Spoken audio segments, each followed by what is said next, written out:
উত্তরের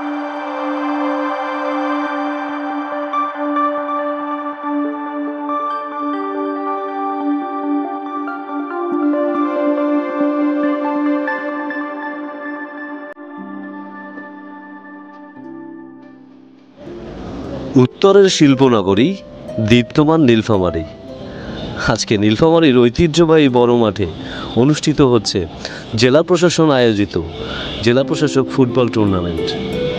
এই টুর্নামেন্টের মাধ্যমে নীলফামারীর সকল উপজেলাকে একই সুতোয় বেঁধেছেন আমাদের জেলা প্রশাসন। ধন্যবাদ জানাই স্যারকে এত সুন্দর একটি আয়োজন করার জন্য। 7 দিনব্যাপী এই ম্যাচের আজকে মেগা ফাইনাল খেলায় যে দল দুটি পরস্পর প্রতিদ্বন্দ্বিতা করছে সে দল দুটি হচ্ছে নীলফামারী পৌরসভা বনাম সৈয়দপুর পৌরসভা।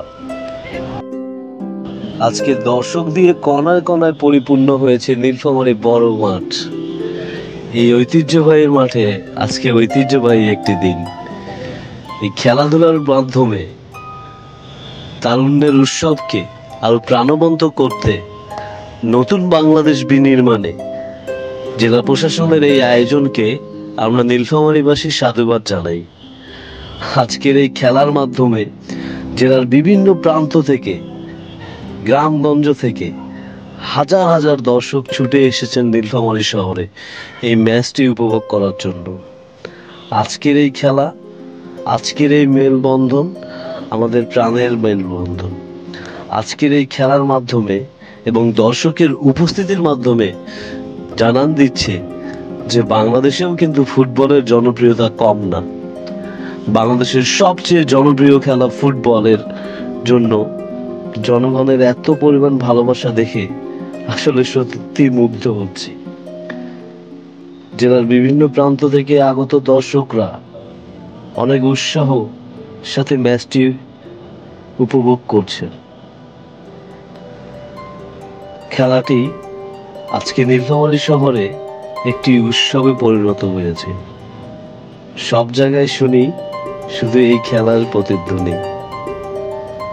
নীলফামারী বড় মাঠ পরিণত হয়েছে একটি স্টেডিয়ামে। গাছে চড়ে মানুষ খেলা উপভোগ করছে। এরকম দৃশ্য কতদিন যে দেখিনি। গভর্নমেন্ট স্কুলের ছাদে চড়ে, কেউ বা বিল্ডিং এর ছাদ থেকে যে যেভাবে পাচ্ছেন সেখান থেকে খেলা উপভোগ করছেন। তার সাথে যুক্ত হয়েছে শিল্পকলার শিল্পীদের নৃত্য এবং জেলা প্রশাসক স্যার স্বয়ং উপস্থিত থেকে এই আনন্দটি আরো বাড়িয়ে দিয়েছেন।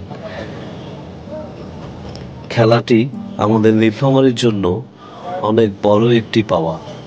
ধন্যবাদ জেলা প্রশাসককে এত সুন্দর একটি আয়োজন করার জন্য।